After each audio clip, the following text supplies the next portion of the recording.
नमस्कार विद्यार्थी मित्रांनो, आज एक मध्येच यूट्यूबवर लेक्चर घ्यायला आलो आहे. आपले बॅचमध्ये सगळे लेक्चर पडत आहेत समाज कल्याणचे. तर मी एक छोटा विचार काय केला, मुलांचे एक्झाम सुरू आहेत, आता आदिवासी विभागाचे एक्झाम आले आहेत, परत अजून एक कुठली कोशागारचे एक्झाम आले आहेत. तर मला मुलं काय म्हणली, सर लवकर लवकर पेपर घ्या. क्लासरूममध्ये डिजिटल बोर्ड आहे, माझ्या घरी डिजिटल बोर्ड नाही.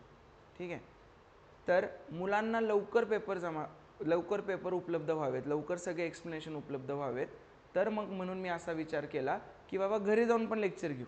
इथं तर एक लेक्चर घेऊच, पण घरी जाऊन पण लेक्चर घेऊ. पण मग म्हणून मग घरात तर लॅपटॉप आहे आपला. लॅपटॉपवर मी आपलं नेहमीप्रमाणे लहान म्हणजे आधीपासून तेच केले. 9 वर्षापासून काय माझ्याकडे डिजिटल बोर्ड नाही. या वर्षी आला डिजिटल बोर्ड माझ्याकडे. गरीब लोक आहे आपण. ठीक आहे, तर मग मी म्हटलं की घरात नेहमीप्रमाणे आधीसारखं ते पेन टॅबलेट एका कोपऱ्यात मी दिसतोय, PDF दिसते, त्याच्यावर सोडू. मुलांशी घेणं देणं काय, झगमगाट बघायचं आहे की बाबा लेक्चर बघायचं आहे. तर एकानं मोठाच्या मोठा मेसेज टाकला, सर यूट्यूबवरचे लेक्चर डिजिटल बोर्डवर घेतले बॅचमध्ये. हे मला सगळे लेक्चर डिजिटल बोर्डवर घ्यायला येतील, काही प्रॉब्लेम नाही. मग रोज एकच लेक्चर मिळेल. आत्ता मी रात्री घरात बसून एक लेक्चर, दीड लेक्चर रेकॉर्ड करतोय. ठीक आहे, आणि मग ते अपलोड करतोय मला पाहिजे तसं. तर त्याचं म्हणणं आहे, कसेही लेक्चर घेतात, कसेही शिकवतात आणि अपलोड करतात, असं त्या विद्यार्थ्याचं म्हणणं आहे. आणि एका व्हिडिओच्या खाली त्यानं मोठीच्या मोठी कमेंट टाकून ठेवले. आणि कसे उत्तर देतात म्हणजे, कितीही विचित्र उत्तर देतात. तर काय उत्तर विचित्र दिलेत आपण तर व्यवस्थितच बोलतोय. इवन त्याला मॅसेजवर पण, अरे बाळा अशी सुरुवात आहे माझी. ठीक आहे, तुम्हाला जर डिजिटल बोर्डवर लेक्चर पाहिजे असतील तर रोज एक लेक्चर येईल. आणि एका मुलाचा पेपर झाला पण, आणि तो मला म्हणतो, सर बरं झालं बरं का तुम्ही ते घरात बसून लेक्चर घेतले. त्याची मला अशी कमेंट येते, असा मेसेज येतोय, बरं झालं तुम्ही लेक्चर घेतले, त्यातले 2 प्रश्न पडले. आणि जर डिजिटल बोर्डच्या नादाला लागून जर पेपरच टाकले नसते ते, तर काहीतरी नुकसान झालं असतं ना, थोडं तरी 1-2 प्रश्नाचं तरी नुकसान झालं असतं.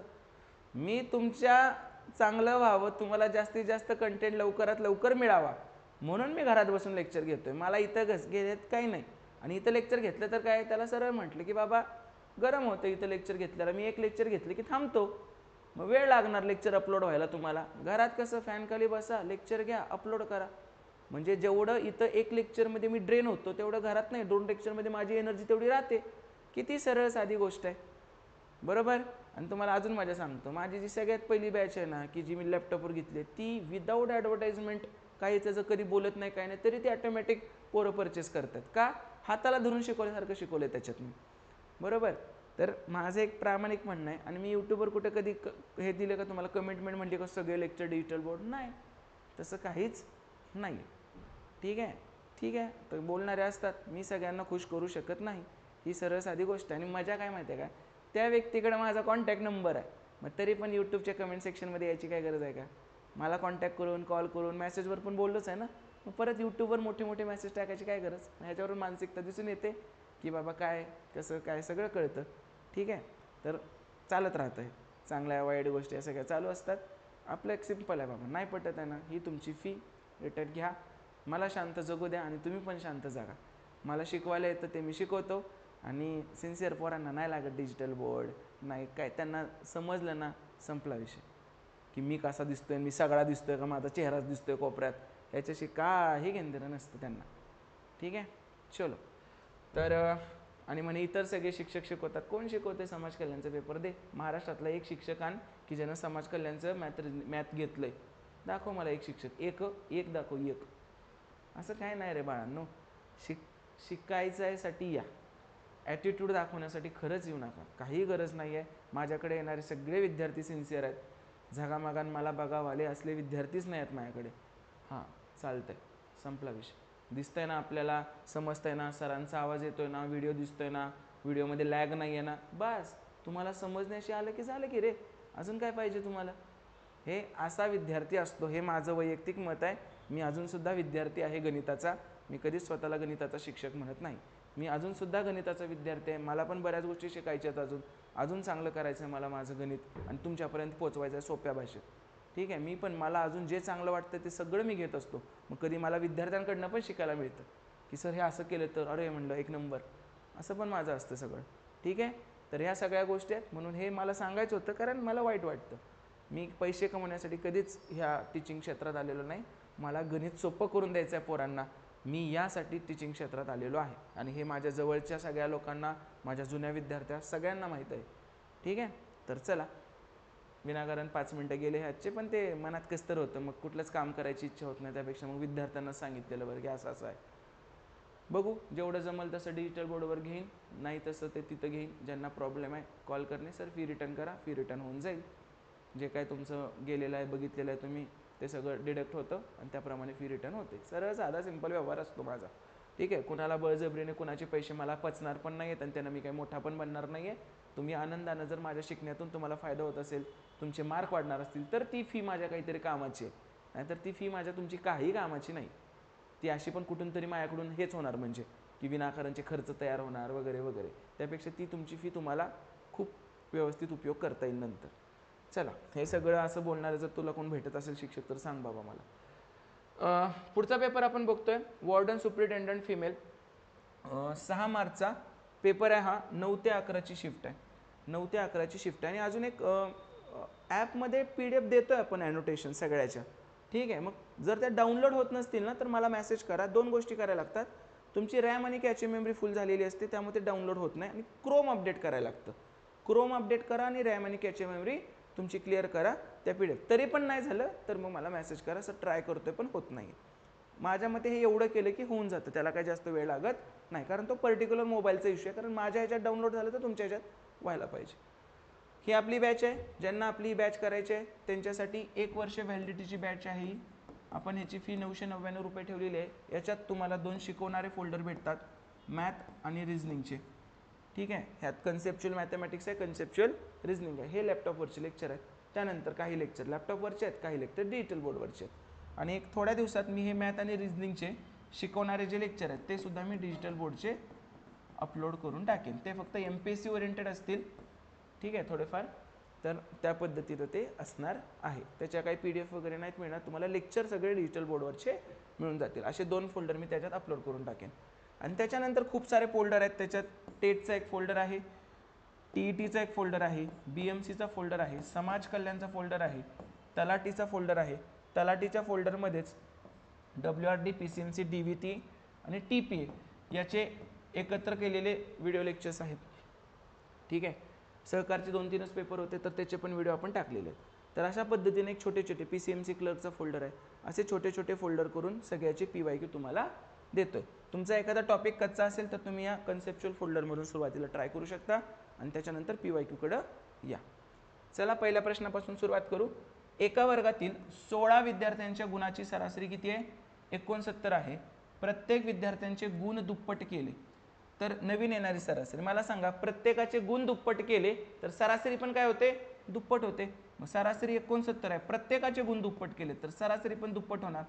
92, 18, बेसक्क 12 ने 13, 138. साधा सोपा प्रश्न. ठीक आहे.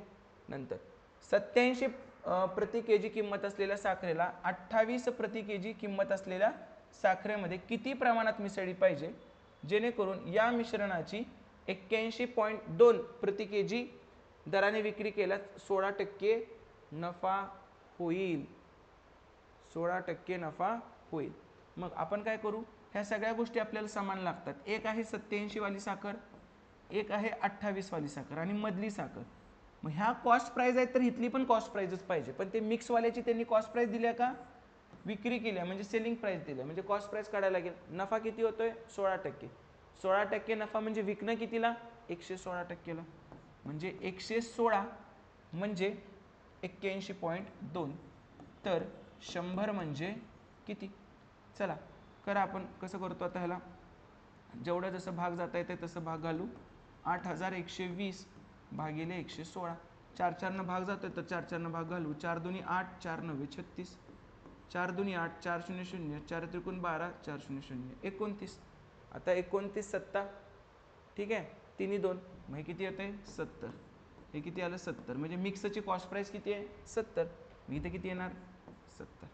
बरोबर. आता त्यांनी रेशिओ विचारलाय तर रेशिओ विचारताना ॲलिगेशन कसं वापरतो आपण? हे असं 87 मधून 70 गेले किती आले? 17. आणि 28 70 मधून 28 गेले किती आले रे? 42. म्हणजे उत्तर काय आलं? 42 17. Option number 2. हे शिकायचं आहे कुठे तुला? मिक्सचर आणि ॲलिगेशन नावाचा टॉपिक आपला आहे कन्सेप्च्युअलमध्ये, त्याच्यात तुम्ही हे बघू शकता. चला, हे करायचं आहे. 15625 चा रूट 6 हे माहीत झालं आता तुला 5 असते. 5चा वर्ग 25, 25 125, 125 गुणिले 125 156 25 येतं, म्हणजे 125चं क्यूब रूट 5 आलं. परत हे 14,641, हे काय रे 21चा वर्ग आहे अंदाजे, तर ह्याचं काय येणार आहे 11, फोर्थ रूट आहे ना, फोर्थ रूट आहे, हे 11 येणार. परत याचं 2197चं क्यूब रूट काढायचं आहे. क्यूब रूट म्हणजे एकक स्थानाला 3, 7 आहे म्हणल्यावर 3 आणि 2 म्हणजे 1चा घनानंतर 2 येतं, 13. आणि 1849 आहे, 1849 कशानंतर येणार आहे, 50चं तर 2500 असतं, 40चं 1600, 1600च्या जवळ आहे एकक स्थानी 9 आहे म्हणजे 43, 40च्या पुढचं एकक स्थानी 9 असलेला वर्ग कोणाचा आहे 43चा आहे. हे सगळं शिकवलेलं आहे वर्ग आणि वर्गमूळमध्ये. चला मग 11 आणि 5 16, 16 आणि 13 26 आणि 3 16 आणि 13, 16 आणि 10 26, 26 आणि 3 29 आणि 29 आणि 43, 9 आणि 3 12, 4 आणि 2 6 आणि 7, किती आलं रे 72, ऑप्शन नंबर 3. पुढे एखाद्या संख्येला भाजकाने भागल्यावर बाकी 86 उरते, त्याच संख्येच्या दुपटीला त्याच भाजकाने भागल्यास बाकी 66 उरते. आपले ठरलेलं आहे, दोन आकड्यात आपल्याकडे 86 आणि नंतर आहे 66. आपण एक एक ऑप्शन घेऊन ट्राय करतो. 53ने भागलं, मी जर ह्याला 53ने भागलं तर 53 एके 53 उरले किती 33, म्हणजे बाकी किती उरली 33. तर डबल संख्या केली त्यांनी म्हटले ना त्या संख्येच्या दुपटीला, तर बाकी पण दुप्पट व्हायला पाहिजे. मग 53 0 0 बाकी किती उरली मग 66, झाली का दुप्पट रे, झाली. तू म्हणशील तर 53 एके 53 का नाही केलं, आपण ॲडजस्टमेंट करू शकतो. आता हे याच्यातलं 7वं 8वं गणित आहे, प्रत्येक शिफ्टला हे गणित पडलेलंच आहे. ठीक आहे, तर काय आला आन्सर 53. ह्याला भागलं तर 33 उरते आणि ह्याला भागलं तर शून्याचा भाग दिला, 53 0 0 66, 33ची दुप्पट किती आहे 66. अशी ॲडजस्टमेंट आपण करू शकतो. पुढे एका मुद्दल रकमेवर 3% वार्षिक दराने 4 वर्षांच्या कालावधीसाठी सरळ व्याज किती आहे 579, म्हणजे 4 त्रिकोण 12, 12% म्हणजे किती आहे रे 579. तर 100% म्हणजे किती, हे काय असणार आहे मुद्दल असणार आहे. बघा मग करू, 4 न जातोय, 4 त्रिकोण 12, 25 चोक 100, 3 न जातोय बघ, 3 एके 3, 3 9 27, 3 त्रिक 9, 25 ने करा, 25 त्रिक 75, एकक स्थानी काय पाहिजे 5 पाहिजे. उत्तर लय बघायची गरज नाही, मोठा गुणाकार करायची गरज नाही, एकक स्थानी 5 पाहिजे. एकाच ठिकाणी 4825 गुणाकार करत बसायला काय पेपरमध्ये ती वेळ नव्हे, प्रॅक्टिस करताना चालतंय. बघा आता हा पण चांगला प्रश्न आहे, नवीन आलाय. 48 लिटर स्पिरिट 144 लिटर पाण्यात मिसळले. स्पिरिट आहे आणि वॉटर आहे, 48 लिटर आहे आणि 144 लिटर आहे मिसळले. मग टोटल किती झालं रे हे 140 आणि 40 180 आणि 8 आणि 4 12 म्हणजे 192. सुरुवातीला टोटल मिक्सर किती होतं 192 लिटरचं टोटल मिक्सर होतं. ह्याचा रेशो काढू आपण, 48 आणि 144 म्हणजे स्पिरिट आणि वॉटरचा रेशो काय झाला 48 एके 48 आणि 3 पट आहे जी एकाच 3 रेशो झाला. नंतर एकूण मिश्रणापैकी n लिटर काढले, n लिटर काढून टाकलं आपण, n लिटर काढून टाकलं. n लिटर जरी काढलं तरी उरलेल्यामध्ये रेशो काय राहतो तोच. न राजा आणि हंशी पक्षी शिकवताना सांगितलंय मी, न राजा आणि राजहंस. राजहंस पक्षी काय नीर क्षीर विवेक, दूध दूध पितो पाणी पाणी ठेवतो, पण आपल्याला तसं करता येतं का नाही. जर एकाच 3 प्रमाण आहे, आपण एक तांब्या भरून काढला, आपल्याला दूध दूध घेता येणार का नाही, एकाच 3 प्रमाणातच येणार. जे उरलंय त्याच्यात पण एकाच 3 प्रमाणातच उरणार. मग जेव्हा n लिटर काढतोय तेव्हा उरलं किती रे एकाच 3, बरोबर. आता त्यांनी काय म्हटलंय मिश्रणात 32 लिटर स्पिरिट टाकले, मिश्रणात 32 लिटर स्पिरिट टाकलं, ठीक आहे, आणि 48 लिटर पाणी मिक्स केलं, 48 लिटर पाणी मिक्स केलं. तर शेवटी तयार झालेल्या मिश्रणात 30% स्पिरिट आहे. मला सांग 30% स्पिरिट असेल तर 30 स्पिरिट असणार आणि पाणी किती असणार 70, म्हणजे हा रेशो किती तयार होणार 3:7. हा रेशो किती तयार झाला 3:7. हे सगळं केल्यामुळे. मग आता तात्पुरतं बघूया, मी इथं तात्पुरतं एक्स आणतो, तुम्हाला डायरेक्ट ते विदाउट एक्स सोडवण्यापेक्षा तुमच्या ह्याच्यात एक्स न आणतो. मी जर इथे एक्स घेतलं तर हा काय होणार सुरुवातीला किती होतं स्पिरिट एक्स आणि वॉटर किती होतं 3x. त्याच्यात मी टाकलं किती 32 लिटर स्पिरिट टाकलं, x अधिक 32 आणि वॉटर किती टाकलं 48, 3x अधिक 48. त्याच्यामुळे रेशो किती झाला 3:7. असं सोडव बाबा तू, त्याच्यामुळे रेशो किती झाला 3:7. मग बघ तिरकस गुणाकार करून x ची किंमत काढ, 7x अधिक 7 2 14, 7 त्रिक 21 आणि 1 22 इज इक्वल टू 3 त्रिक 9x आणि 3 8 24, 2 3 चौक 12 आणि 2 14. मग 7x इकडे आलं, 9x वजा 7x 2x आणि 144 तिकडे गेलं 144, 4तून 4 गेले 0, 12तून 4 गेले 8 आणि हे 80. तर 2x बरोबर 80, तर x बरोबर किती आलं 40. x बरोबर किती आलं 40. त्यांनी तुला काय विचारले, तर त्या n चे मूल्य विचारले त्यांनी तुला. मला सांग x बरोबर 40 आलं तर हे टोटल किती आहे, 3 आणि 1 4x.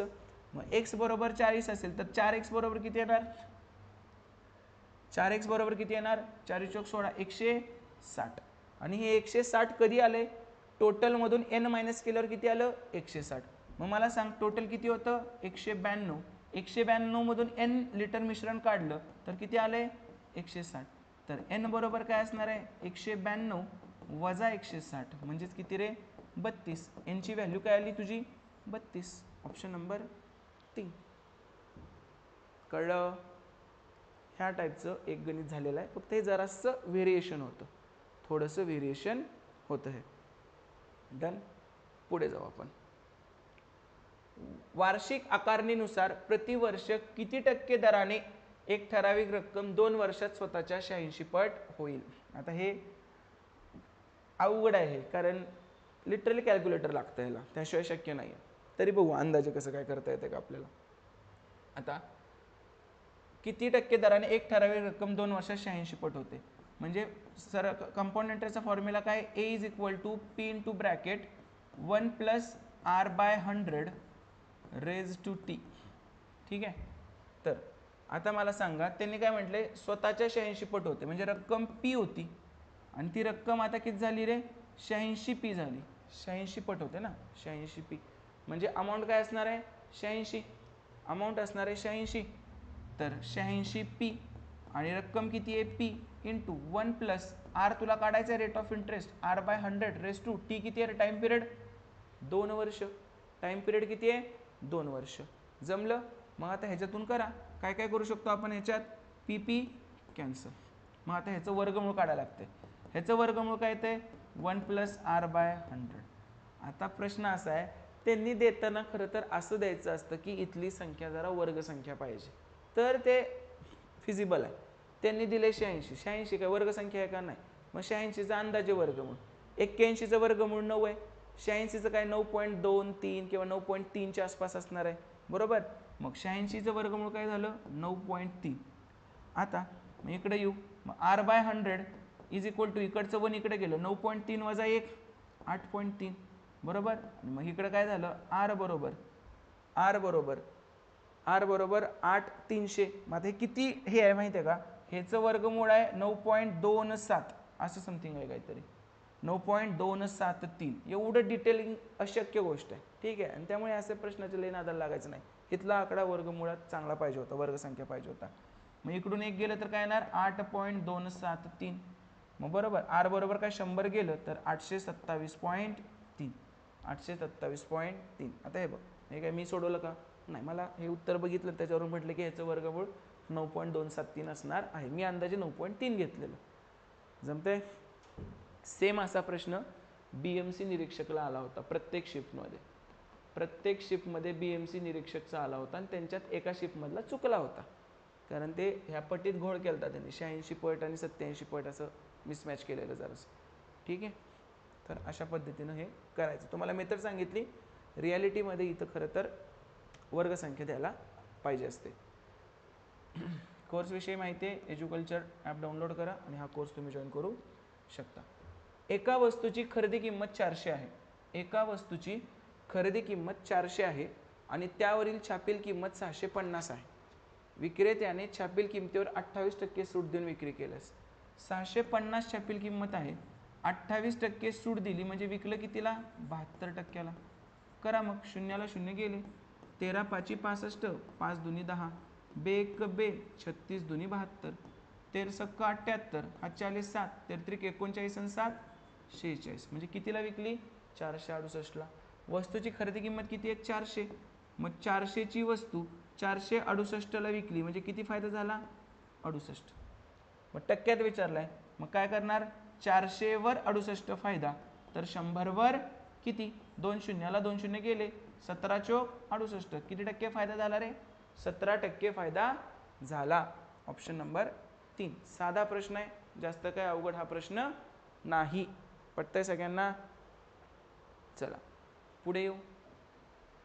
परत तेच वर्गमुळात 121. 121चं वर्गमूळ किती? 11 अधिक 0.0324चं वर्गमूळ किती? 0.18 आणि वजा 4.41चा वर्ग 441चं वर्गमूळ 21 म्हणजे 4.41चं 2.1 म्हणजे थोडक्यात काय होणार? 11.18 वजा 2.1 म्हणजेच 10. ठीक आहे. 8तून 0 गेले 8, 1तून 1 गेलं 0 आणि 11तून 2 गेले 9. ह्याचं उत्तर काय आलं पाहिजे? 9.08. ठीक आहे. 2.1ला 10 का लिहिलं? फ्रॅक्शन टॉपिक बघायचा, दशांश अपूर्णांक, त्याच्यात सगळं शिकवलेलं आहे. एका परीक्षेत कमाला 80 गुणांपैकी बी ला किती गुण मिळाले? 50. तर ए ला 75. तर बी चे गुण ए च्या गुणांचे किती टक्के आहेत? ए चे गुण 75 आहेत आणि बी चे किती टक्के आहेत विचारलेत? बी चे किती आहेत? 50. मग 75 वर 50 तर 100 वर किती? कारण तुला टक्क्यात विचारलेलं आहे. 25 दुनी 50, 25 त्रिक 75, 2/3 म्हणजेच किती रे? 2/3 म्हणजे 66.66%. Option number 2. कळालं का सगळ्यांना व्यवस्थित? चलो नेक्स्ट. बुशराने तिची स्कूटर 72,705 ला विकली आणि तिला विक्री किमतीच्या 1/5 भाग इतका नफा झाला. तर टक्केवारी. अरे तुला कितीदा सांगितलंय, फ्रॅक्शन इज नथिंग बट टक्के किंवा टक्के इज नथिंग बट फ्रॅक्शनच असते. मग तुला ह्याची गरजच नाही पडत. त्यांनी त्याला दिले ना विक्रीच्या, कशाच्या म्हटले? विक्री किमतीच्या 1/5 नफा झाला. मग कुणाशी कंपॅरिझन केले? विक्री किमतीशी. म्हणजे छेद काय असणार आहे? 5 विक्री किंमत. मग विक्री किती आहे? विक्री किंमत आहे 5 आणि त्याला नफा किती झाला? 1 नफा झाला. 5 रुपयाला विकल्यावर 1 रुपया नफा झाला असेल तर खरेदी किंमत काय असणार? 4.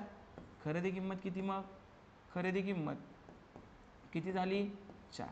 पण रियालिटीमध्ये आपण नफा किंवा तोटा कसा काढतो? खरेदी किमतीवर. मग आता मी काय म्हणणार? 4 रुपयावर 1 रुपया नफा झाला तर 100 वर किती? तर 25 चोक 100 म्हणजे 25% काय झाला? नफा. Option number 4. कळालं का? हे अशा पद्धतीचा प्रश्न आधी झालेला आहे. इथं आपल्याला ह्या 72,705चं गरज पडत नाही. 1/5 विक्रीच्या झालाय म्हणजे 5 वर 1 रुपया नफा मिळतो, याचा अर्थ खरेदी किंमत 4 असणार आहे. 5 रुपयाला जेव्हा तो विकतो त्यातला 1 रुपया नफा आहे, याचा अर्थ तुझी खरेदी किंमत 4. 4 रुपयावर 1 रुपया नफा तर 100 वर किती? 25%. शाळेतील खेळामध्ये सहभागी होणाऱ्या मुली आणि मुलांचे गुणोत्तर म्हणजे गर्ल्स आणि बॉईज यांचं गुणोत्तर किती आहे? 1:5. जर मुलींची संख्या 252 असेल तर खेळामध्ये सहभागी होणाऱ्या मुलांची संख्या, मुलींची संख्या किती आहे? 252. बरोबर. मग 1 म्हणजे 252, मुलांची विचारले तर 5 म्हणजे किती? 5 न गुणा ना. 1 ला 252 तर 5 ला किती? 5 दुनी 10, हातचा आला 1, 5 5 25 आणि 1 26, 5 दुनी 10 आणि 2 12, 1260. Option number 2. साधा प्रश्न, सिंपल प्रश्न. पुढे बघा, परत प्रोपोर्शनचा आलाय. x हा y च्या व्यस्त प्रमाणात आहे. x हा y च्या व्यस्त प्रमाणात आहे म्हणजे ह्याला कसं लिहितो? x बरोबर k/y. आणि जर त्यांनी दिलेलं असतं x बरोबर 4 असेल तर y बरोबर 2, x बरोबर 4 तर y बरोबर 2, ह्याच्यावरून k ची किंमत काढू. k बरोबर 4 दुनी 8. आता काहीतरी विचारतात y बरोबर 38 असताना, आता इथं x बरोबर k/y आहे तर k ची व्हॅल्यू मिळाली 8 आणि y बरोबर त्यांनी किती म्हटलंय? 38. तर x ची किंमत विचारली, 2 चोक 8, 19 दुनी 38 तर किती आलं रे हे? 4/19. x ची किंमत किती? 4/19. चौथ्यांदा वगैरे झाला हा प्रश्न, तिसऱ्या चौथ्यांदा तर सहज झालेला आहे. नेक्स्ट. ठीक आहे. एज्युकल्चर ॲप, सरळ सेवा, PYQ बॅच, 2 मॅथ रिझनिंगचे शिकवणारे फोल्डर. ठीक आहे. हे 2-3 दिवसात तुम्हाला डिजिटल बोर्डद्वारे उपलब्ध करून देईन मी. ठीक आहे. मान्य आहे मला पण, असं काही मी काय डिक्लाइन नाही करत. डिजिटल बोर्डवर शिकवणं हे इफेक्टिव्ह आहे आणि गणितासारखा विषय तर अजून इफेक्टिव्ह आहे. परीक्षा जवळ आली आहे म्हणून मी फक्त ते लॅपटॉपवर घेत होतो. तुम्हाला दमादमानं पाहिजे असतील तर ओके, डन. एका दिवसात एक पद्धतीने होईल. पण मला माहीत आहे मोस्ट ऑफ द स्टुडंटला सर लेक्चर अपलोड करा, परत बघू आपण डिजिटल बोर्डवर, हे असा माइंडसेट आहे. काही लोक असतात फक्त. ठीक आहे. चलो. राग ह्याचा येतो, तुमच्याकडे माझा नंबर आहे ना, मग यूट्यूबवर का घाण करायची कमेंट करून? सिंपल गोष्ट आहे की नाही, साधी गोष्ट. माझा नंबरच नाही, माझ्याशी कॉन्टॅक्टच होत नाही, मग ठीक आहे की. पण जर तुमच्याकडे माझा नंबर असेल तर तिथं कमेंट करायची काय गरज आहे का तुम्हाला? नाही. सरळ साधी गोष्ट आहे की नाही, सिम्पल. मग ॲटिट्यूड कळतो, माइंडसेट कळतो मग लोकांचा कसा आहे, बाकी काही नाही. ए, बी आणि सी हे तिघे 4680. एक नंबर प्रश्न आहे. या प्रश्नासाठी आज यूट्यूबवर आलो की हा प्रश्न मुलांना कळावा, या प्रश्नासाठी मी यूट्यूबवर आलो आज. ए, बी आणि सी हे तिघे 4680 मीटर सायकल शर्यतीत आहेत. ए हा बी पेक्षा दुप्पट वेगाने सायकल चालवतो. ए हा बीच्या दुप्पट वेगाने, म्हणजे बीचा वेग 1 असेल तर एचा किती आहे? 2. हे कशाचा रेशो चाललाय तुझा? स्पीडचा रेशो चाललाय. चालतंय मग. आणि सी हा बी पेक्षा 1/3. सी हा बीच्या 1/3. बी 1 आहे, याच्या 1/3 किती असते? 1/3. बरोबर. हा रेशो झाला स्पीडचा. हा चांगला नाही आहे रेशो, छेदात आलाय ना. मग ह्याला नीट करूया, ह्याला नीट करू आपण, किंवा नीट करायची गरजच नाही, असंच ठेवू. सी हा 13 मिनिटात शर्यत पूर्ण करतो. सी किती मिनिटात शर्यत पूर्ण करतो? 13 मिनिटात पूर्ण करतो. आता मग ए ने शर्यत पूर्ण केली तेव्हा बी अंतिम रेषेपासून किती अंतरावर होता? मला सांगा. ए शर्यत पूर्ण करतोय त्यावेळी बी किती होतं? म्हणजे ए ने शर्यत केली की सगळ्यांचा टाइम थांबवायचा आहे, कोण कुठे आहे बघायचं आहे. म्हणजे कॉन्स्टंट काय? टाइम कॉन्स्टंट आहे. मग मला सांगा, speed is equal to distance upon टाईममध्ये जर टाइम कॉन्स्टंट असेल तर speed is directly proportional to distance. म्हणजे जे स्पीडचा रेशो आहे तोच कोणाचा रेशो आहे? डिस्टन्सचा. मग स्पीडचा ए आणि बीचा रेशो किती? 2:1. बरोबर. मग डिस्टन्सचा पण रेशो किती असणार? 2:1. ए न शर्यत पूर्ण केली म्हणजे ए न 4680 पूर्ण केलं. जेवढं ए पूर्ण करतोय डिस्टन्सचा पण रेशो हाच असणार ना. डिस्टन्सचा पण रेशो ह्याच्यात दिसतंय, स्पीडचा जो रेशो आहे तोच डिस्टन्सचा रेशो असणार आहे टाइम कॉन्स्टंट असताना. तर 2:1. तर जेवढी ए शर्यत पूर्ण करतोय त्याच्या निम्म बी करतोय. ए न सगळी शर्यत पूर्ण केली म्हणजे ए ने किती पूर्ण केली? 4680. तर बी किती करेल? त्याच्या निम्म. 4680च्या निम्म किती येणार रे? बेदुनी 4, बेत्रिक 6, बेचोक 8, बेशून्य 0. 2340. कळालं? 2340 मीटर. चलो नेक्स्ट. एक बाईक एका सेकंदात 96 मीटर अंतर पार करते तर तिचा वेग किलोमीटर पर. 96चं किलोमीटर पर आर करायचं आहे तर 18/5. मग 18 सख्ख अष्टदर्शे, 18×9 62 10 172 छेद 5. 5 त्रिक 15, 2 5 चोक 20, 2 5 5 25, 3 5 सख्ख 30. 345.6. 345.6. डन. सरळ साधं होतं. 462 केळी 3 माकडांमध्ये एकास 2, एकास 8, एकास 4 प्रमाणात वाटली. एकास 2, एकास 8 आणि एकास 4 प्रमाणात वाटली असतील तर छेद गायब करायचं तर कितीने मल्टिप्लाय करू? 2 8 4च्या लसावीनं. 2 8 4चा लसावी किती? 8. 8 सगळ्यांच्या पाड्यात आहे. मग ह्याला मी 8 ने मल्टिप्लाय करतो तर नवीन रेशो काय होणार? बेचोक 8, 4 1 4. 8 ला 8 गेले, एकच उरलं. 4 2 8 बे 1 बे. म्हणजे 4 एकास 2 या प्रमाणात वाटायचे. झालाय प्रश्न. मागचा एक पेपर टाकलेला मी ॲपवर, त्याच्यात झालेला आहे हा व्हिडिओ प्रश्न. तर पहिल्या माकडाला एकूण किती केळी मिळेल? टोटल किती आहेत? 462. मला सांगा आपल्या भाषेत टोटल किती आहेत? 4 आणि 1 5 आणि 2 7. म्हणजे आपल्या 7ला ते किती म्हणतात? 462. तर आपल्या 1ला किती म्हणतील? 7 सख्ख 42 उरले 4. 7 सख्ख 42. आपल्या 1ला 66 म्हणतील. तर विचारले काय? पहिल्या माकडाला म्हणजे 4ला. 1ला 66 आहे तर 4ला किती रे? 66 गुणिले 4. 4 सख्ख 24, 2 उरले 4 सख्ख 24 आणि 2 26. किती मिळतील पहिल्या माकडाला? 264. ठीक आहे. पुढे 24 पुरुष 10 दिवसात एक काम करू शकतात तर तेच काम 2 दिवसात. Man days total work is equal to man days is equal to constant असतंय. हे आपलं ठरलेलं आहे वर्क टाइमला. तर 24 पुरुष 10 दिवसात एक काम करतायत तर तेच काम म्हटलं की बरोबर चिन्ह द्यायचं. 2 दिवसात किती पुरुष लागतील? मग बे 1 बे, बे 5 10, 24 5 20. किती माणसं लागतील रे? 120 माणसं लागतील. Option number 1. नेक्स्ट. अंजली आणि प्रांजली अनुक्रमे 30 दिवसात आणि 45 दिवसात एक घर रंगवू शकतात.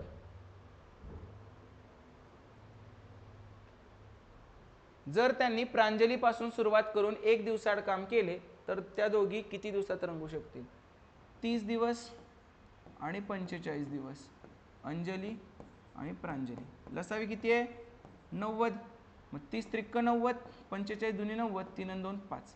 प्रांजलीपासून सुरुवात केली एकडे एक दिवस. पहिल्या दिवशी प्रांजली करते, परत अंजली, परत प्रांजली, परत अंजली, परत प्रांजली, परत अंजली, चालू राहते. प्रांजली येते, 2 काम करते, अंजली 3, 2, 3, 2, 3. म्हणजे प्रत्येक 2 दिवसामध्ये 3 आणि 2 5 काम होत आहे. प्रत्येक 2 दिवसामध्ये 5 काम होत आहे. ठीक आहे. तर प्रत्येक 2 दिवसात 5 काम होत आहे. तर त्या दोघी किती दिवसात रंगू शकतील? किती काम करायचं आहे? 90. मग 90 काम करायला 5 ला कितीनं गुणायला लागतंय? 18 मग इकडं 18 गुणलं तर इकडं पण 18 गुणा. 18 दुनी 36. किती दिवस लागतील सगळं काम पूर्ण करायला? 36 दिवस लागतील. ठीक आहे. सिंपल. 260 मीटर आणि 240 मीटर लांबीच्या 2 ट्रेन अनुक्रमे 90 आणि 140 वेगाने समान दिशेने धावत आहेत. ठीक आहे. तर समान दिशेने किती वेळ लागेल? टाइम इज इक्वल टू काय असते? Distance upon speed. मग डिस्टन्स किती आहे? ॲडिशन करणार, 260 अधिक 240 आणि सेम डायरेक्शनला पळत आहेत, समान दिशेने. म्हणजे स्पीडचं काय होतं? सबट्रॅक्शन. सो 140 वजा 90. पण हे किलोमीटरमध्ये आहे, हे मीटरमध्ये आहे. म्हणजे ह्याला 5/18 गुणायला लागेल. म्हणजे सेकंदमध्ये उत्तर येईल तुझं. मग वरचं किती आलं? 500 आणि खाली काय आलं रे? 50 गुणिले 5 आणि खालचं 18 वर जातं. मग हे किती येणार? 25. 250 दुनी 500. मग 18 दुनी 36 काय आलं? सेकंद. 36 सेकंद. पण त्यांनी काय विचारले? मिनिटात विचारले. मग 36 सेकंदाचं मिनिट कसं करायचं? 36/60 म्हणजेच किती येते? 0.6 मिनिट. 0.6 मिनिट. कळलं? सगळ्यांना व्यवस्थित समजलं? ठीक आहे. तर हा होता आपला, नाही अजून आहेत पुढे. पुढचा बघा. 9 वर्षापूर्वी वडिलांचे वय त्यांच्या मुलाच्या वयाच्या दुपटीपेक्षा. एक असाच प्रश्न आधी झालाय आणि हा असं तेवढ्या पुरताच प्रश्न मर्यादित आहे. खूप सारे उत्तर निघत नाही. जे विचारले तेवढ्याच उत्तर निघतं याच्यातून. काही तुम्ही उत्तर देऊ शकत नाही. वडिलांचं आजचं वय, मुलाचं आजचं वय हे नाही करता येत ह्याच्यात, कारण अननोन कमी आहे. फक्त एक जुगाडून प्रश्न आणलाय त्यांनी. 9 वर्षापूर्वी वडिलांचे वय, 9 वर्षापूर्वी वडिलांचे वय त्याच्या मुलाच्या वयाच्या दुपटीपेक्षा. म्हणजे 9 वर्षापूर्वीचंच मुलाचं वय बी वजा 9 मुलाच्या वयाच्या दुपटीपेक्षा 23 वर्षांनी अधिक होते. आता हे सॉल्व्ह करायचं. एक इक्वेशन 2 अननोन आहेत, कधीच सॉल्व्ह होत नसते. पण प्रश्नच असा विचारलाय, तर आतापासून किती वर्षांनी वडिलांचे वय त्याच्या मुलाच्या वयाच्या दुपटी एवढे होईल असं विचारले, तर तेवढ्याच उत्तर निघतं. मग हे काय होणार? वडील वजा 9 बरोबर 2b 2 मुलगा वजा 92 18 अधिक 23. मग मला सांगा, हे वडील बरोबर 2b वजा 18 आणि 23 अधिक 5 आणि अधिक 5 आणि हे तिकडे गेल्यावर अधिक 9 होणार. 9 5 14. तर वडिलांच्या दुप्पट झाला मुलगा किती वर्षांनी? 14 वर्षांनी. Option number 4. एवढा भारी प्रश्न नाही आहे हा. असा प्रश्न तयार व्हायला नाही पाहिजे खरं तर, पण ठीक आहे, मेळ घालून उत्तर निघते. आधी पण सेम टू सेम आलाय आणि हाच म्हणा तुम्ही TCS पॅटर्न. ठीक आहे, की एखादंच उत्तर निघणार, एखादाच प्रश्न तयार होणार, तसा ते प्रश्न विचारतात आणि मग ते बघतात. कारण ह्याला व्हॅलिडेशन एवढं चांगलं नाही आहे या प्रश्नाला. ठीक आहे, कारण असं तयार नाही होत. वडिलांचा आजचं वय सांगा बरं ह्याच्यातून. येते का सांगता? नाही सांगतात. ठीक आहे, किंवा मुलाचं आजचं नाही सांगतायत. चलो, find the positive difference between roots of the equation 9x² minus 9x plus 2 is equal to 0. आपलं ठरलंय. गुणाकार मला किती पाहिजे? 9 दुनी 18 आणि बेरीज काय पाहिजे? 9 बरोबर. 18 आणि बेरीज पाहिजे 9. काय आहे मग? साइन त्रिक 18 बरोबर. 6 आणि 3. फक्त हे जे रूट सगळे वजा अधिक आहे, म्हणजे रूट काय येणार? अधिक अधिक. फक्त छेदाला ए लिहायला विसरू नको. ए किती आहे? 9. ए किती आहे? 9. मग काय आलं उत्तर? 2/3 आणि 1/3. त्यांनी पॉझिटिव्ह विचारलेत, म्हणजे 2/3 1/3. कुठला आहे ह्याच्यातलं? 1/3 आहे. हे उत्तर येणार नाही, कारण रूट काय आहे त्याचं? अधिक 2/3 आहे, हे वजा 2/3 आहे. समजलं का? हे शॉर्टकट कशात शिकवलंय आपण? Quadratic equation. क्वाड्रॅटिक इक्वेशन मध्ये हे घेतलेलं आहे. चला पुढे. महेशने बँकेतून 4200 रक्कम काढली त्याला 50 आणि 100च्या एकूण 50 नोटा मिळाल्या. एकूण नोटा आपण पकडू 50 रुपयाच्या एक्स आहेत आणि 100च्या वाय आहेत. म्हणजे एक्स प्लस वाय नोटांची संख्या किती झाली? 50 नोट आहेत. रुपयांची काढू. 50 रुपयाचे एक्स आहेत म्हणजे रुपये किती झाले? 50 एक्स. 100 रुपयाच्या वाय नोट आहेत म्हणजे रुपये किती झाले? 100 वाय. आणि टोटल रुपये किती आहेत? 4200. आता काहीतरी एक समान करायचं आहे. तुला काय विचारले? 50च्या नोटा म्हणजे समान काय करायचं तू? 100च्या नोटा म्हणजे वाय समान करू. वाय समान करायला ह्याला 100 गुणायला लागतंय. मग किती होतं हे? 100 एक्स अधिक 100 वाय बरोबर हे 100 गुणलं तर 5000 येतंय. करा वजाबाकी. वजाबाकी केली तर वजा वजा वजा सगळी चिन्ह बदलतात. तर 100 एक्स वजा 50 एक्स 50 एक्स 100 वाय कॅन्सल. 5000 वजा 4200 800. मग एक्स बरोबर काय येणार? 800/50 म्हणजे 00 गेले. 1685. एक्स बरोबर किती आलं? 16. आणि एक्स म्हणजेच काय होतं रे तुझ्या? 50 रुपयाच्या नोटा होत्या. डन. खालील समीकरण सोडवा आणि हे काढायचं आहे. आता हे 3 वालं समीकरण आहे. ठीक आहे. हे लेंदी प्रश्न आहे. हा पेपरमध्ये घ्यायचाच नसतो सुरुवातीला कारण ह्याला दुसरा काय ऑप्शन नाही आहे. एक ऑप्शन असतो पण तो ह्या प्रश्नाला चालत नाही. तुम्ही झेडला 0 करून टाका वगैरे असं सोडवू शकतो आपण पण तो इथं नाही चालत ऑप्शन. ठीक आहे. केला तरी चालेल पण त्यापेक्षा सरळ साधं करत राहायचं. फास्ट जेवढं कराल तेवढं लवकर होईल. काय करायचं? कुठल्या तरी एकातून एक्सची किंमत काढायची आणि ती बाकीच्यांच्यात टाकायची. कशातून काढायची? जिथं फक्त कोइफिशियंट एक्स आहे त्याला कोइफिशियंट 1 आहे त्याच्यातून काढायची म्हणजे मधल्यातून. जरा इझी पडतं. कुठनं पण काढ काय फरक नाही पडत. मग ह्याच्यातून एक्सची व्हॅल्यू काय होणार आहे? एक्स बरोबर 20 वजा 4y आणि अधिक 3z झालं का? ह्याच्यावरून मी एक्सची व्हॅल्यू काढली आणि ती याच्यात आणि त्याच्यात पुट करून सॉल्व करायचं. मग इथं 2 गुणिले एक्स किती आहे? 20 वजा 4y अधिक 3z वजा 3y वजा 2z इज इक्वल टू 6. ठीक आहे. नंतर त्याच्यात पण टाकू. 5 गुणिले एक्सची व्हॅल्यू 20 वजा 4y अधिक 3z बरोबर वजा 3y वजा 2z इज इक्वल टू काय येणार आहे? इज इक्वल टू येणार आहे 15. जमलं? इव्हन आपण अजून एक गोष्ट काय करू शकलो असतं माहिती आहे का? हे एवढं ठीक आहे. थोड्या वेळानं आधी असं सिंपल सरळ जाऊ आपण. आता हे सगळं सॉल्व करू आपण. नवीन इक्वेशन तयार करू. 20 दुनी 40 वजा 8y आणि अधिक 6z वजा 3y आणि वजा 2z बरोबर 6. आणि हे इक्वेशन काय होणार? 20 100 वजा 20y अधिक 15z वजा 3y वजा 2z बरोबर 15. ठीक आहे. जरा अजून नीट करू. वाय वाय एकत्र घेऊ. काय होणार? 40 वजा 8y वजा 3y किती होणार? वजा 11y. ठीक आहे. आणि 6z आणि वजा 2z किती होणार? अधिक 4z बरोबर किती? 6. आणि इकडे काय होणार? 100 वजा 20y आणि वजा 3y वजा 23y आणि 15z आणि वजा 2z अधिक 13z बरोबर किती? 15. ह्या सगळ्याला तिकडे टाकून ह्या कॉन्स्टंटला इकडे घेऊ. नवीन रेशो काय? नवीन इक्वेशन काय तयार होणार बघा आता. काय होणार? 11y वजा 4z बरोबर 6 तिकडे आलं तर 40 वजा 6 34. ठीक आहे. आणि परत 23y वजा 13z ह्याच्यातून 15 तिकडे गेलं तर किती होणार? हे 85. आता कुठलं तरी कॉन्स्टंट करायचं आहे. काय करू शकतो? हे झेड जर कॉन्स्टंट केलं तर वायची किंमत कळेल. सगळ्याची किंमत तर काढायचीच आहे तुला त्याशिवाय काय शक्यच नाही आहे. मग मी काय करतो? झेड कॉन्स्टंट करतो. ह्याला कितीनं गुणतो? 13 आणि ह्याला कितीनं गुणतो? 4. मग ह्याला 13 गुणा ह्याला 4 गुणा. 13 गुणिले 11 किती होणार? 143y वजा 13×52 झेड इज इक्वल टू ह्याला गुणाला विसरू नका. 13×52 5 आले. 13 39 आणि 5 44 आणि इकडे 4 गुणा. 23×92y आणि हे 13×52 झेड आणि 4 गुणलं तर 4×5 20 2 4×8 32 आणि 2 34. काही शॉर्टकट नाही. हे असंच करायला लागते. तुला बोर झालं तरी काही उपयोग नाही आहे. हे असंच करायचं ह्याला. ठीक आहे. वजा घेतला आपण तर सगळे चिन्ह बदलले. तर ह्याच्यातून किती येणार? 43 आणि 8 55.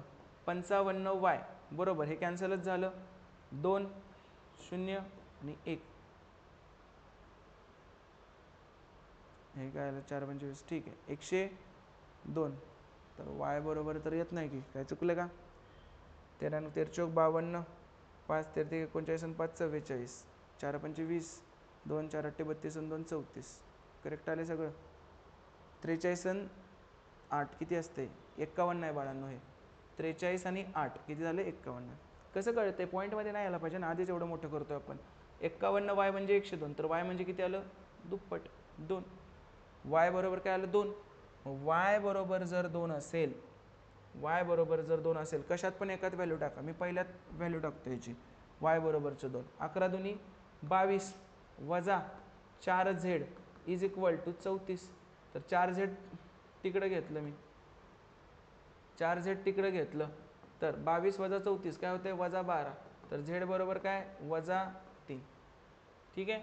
म्हणजे y बरोबर 2, z बरोबर वजा 3. कुठल्याही एका इक्वेशनमध्ये टाका, कुठल्याही एका इक्वेशनमध्ये टाका आणि x ची व्हॅल्यू काढा. मी मधल्या इक्वेशनमध्ये टाकून घेतलं किंवा पहिल्या इक्वेशनमध्ये टाकलं, तर 2x वजा 3 गुणिले y ची व्हॅल्यू किती आहे? 2 आहे. 3 गुणिले 2 परत वजा 2 गुणिले z, 2 गुणिले z, z ची व्हॅल्यू किती आहे? वजा 3. म्हणजे हे वजा 3 आणि बरोबर किती आहे? 6. आता बघा 2x वजा 6 अधिक 6 बरोबर 6, वजा 6 अधिक 6 गेलं तर 2x बरोबर 6. तर x बरोबर किती आलं? 3. आत्ता मला x बरोबर 3, y बरोबर 2 आणि z बरोबर वजा 3 मिळालं. मग कसं करू शकतो? त्यांनी तुला विचारलंय काय? त्यांनी तुला विचारलंय x वजा z इंटू वाय. एक्स किती आहे माझा? 3 वजा z किती आहे? z x 3 आहे, z वजा 3 आहे, म्हणजे वजा 3 इंटू वाय, इंटू वाय किती आहे माझा? 2. तर 3 आणि 3 6, 6 दुनी 12. कळलं? Option number 3. समजलं का? आता अजून एक गोष्ट आपण काय करू शकतो, पण त्याच्यातून मिळणार काहीच नाही आपल्याला. असं का म्हटलं मी? मिळणार काहीच नाही. हा बघ, इथं जर तू बघितलंस वजा 3y वजा 2z आहे, आणि इथं पण बघितलंस तू वजा 3y वजा 2z आहे, बरोबर? म्हणजे याच्यातून हे वजा केलंस किंवा याच्यातून हे वजा केलं तर 3y 2z कॅन्सलच होऊन जाईल. मग 5x वजा 2x 3x येत आहे, आणि 15 तून 6 गेले 9, 3x बरोबर 9. तर x बरोबर किती? 3. x बरोबर किती आलं? 3 आलं तुला. पण ते x बरोबर 3 घेऊन काय करायला लागतं? काय मिळत नाही तुला. मग ते काय करायचं? ते x बरोबर 3 ह्या दोन इक्वेशनमध्ये टाकायचं. तरी पण तू करू शकतोस. एकदा दाखवतो तुला स्मॉल अप्रोच. हे तर असू देच, तुला सेव्ह ॲज PDF करून हे करतो मी वाटल्यास.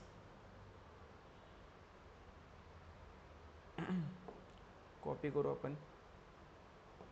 हे मला आत्ता सुचलं बघितल्या की बाबा असं पण करू शकतो. एक पद्धत तर तुला सांगितली, 3 इक्वेशनचं 2 इक्वेशन करायचं आणि त्याच्यानुसार कसं करायचं ते कुठल्या तरी एक्सला व्हॅल्यू काढून ते बाकीच्या 2 ह्याच्यात पुट करायचे. हेच जर तुला शॉर्ट मेथडनं पाहिजे असेल तर तुझे डोळे चांगले पाहिजेत.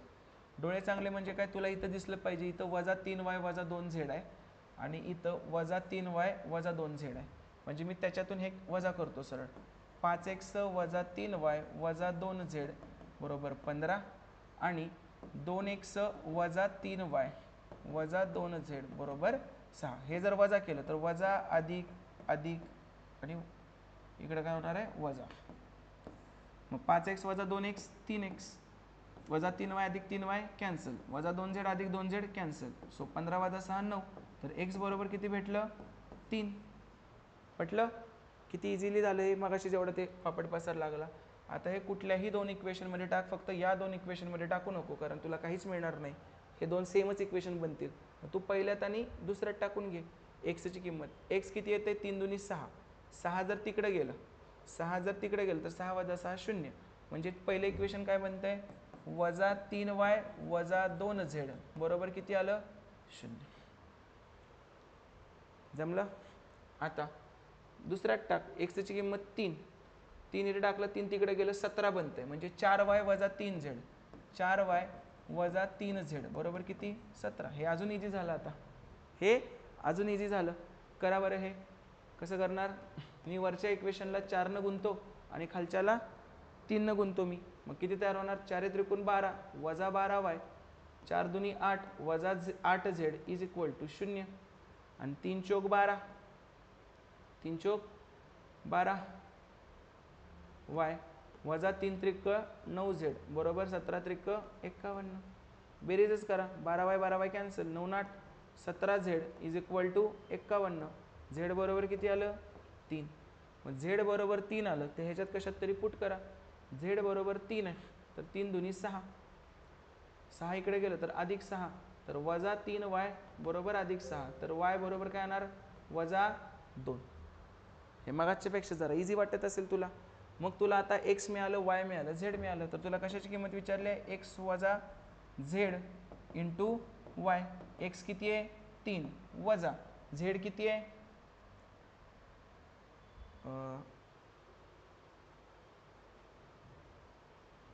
9 8 17 हे वजा z आहे ना तर हे वजा 3 होणार. z किती आहे वजा 3. ठीक आहे, z वजा 3 असेल तर इकडं पण मग चेंज होणार थोडासा, सॉरी z वजा 3 आहे तर वजा 3 गुणिले वजा 2 किती होणार अधिक 6. मग वजा 3y बरोबर हे अधिक 6चं तिकडे गेल्यावर वजा 6 म्हणजे y बरोबर काय येणार 2. y बरोबर आलं 2 तर इंटू 2 तर हे किती आलं 3 आणि 3 6 दोन्ही 12. हे इझी वाटलं असेल तुम्हाला आणि हेच इझी आहे पण ते सुचत नाही.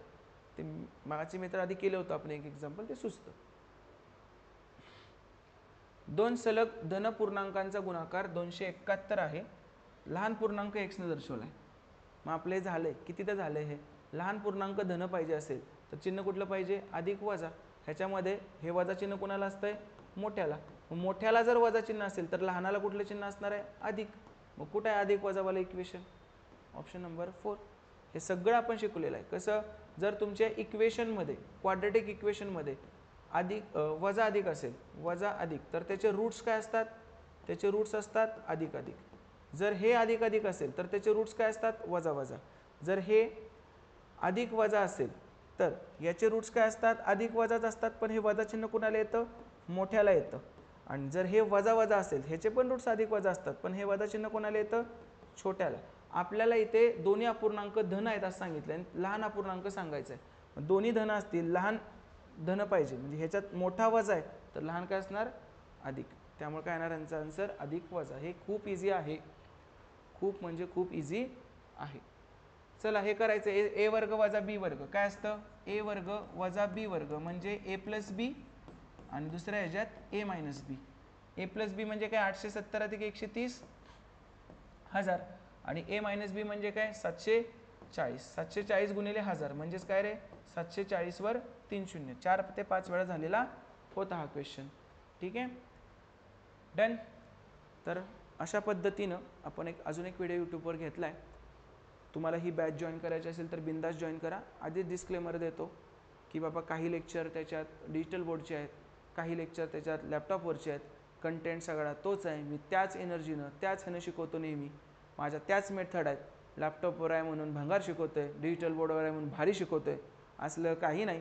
आपलं ग्रॅज्युएशन झालेलं आहे. आपल्याला टीचिंगशी घेणं देणं पाहिजे ना की जगमगाटाशी. सरळ साधी सिंपल गोष्ट आहे. मी हे पण मान्य करतो की डिजिटल बोर्डवर इफेक्टिव्ह होतं, मी जिथं लिहितोय ते तुम्हाला दिसतं, सगळं मान्य आहे.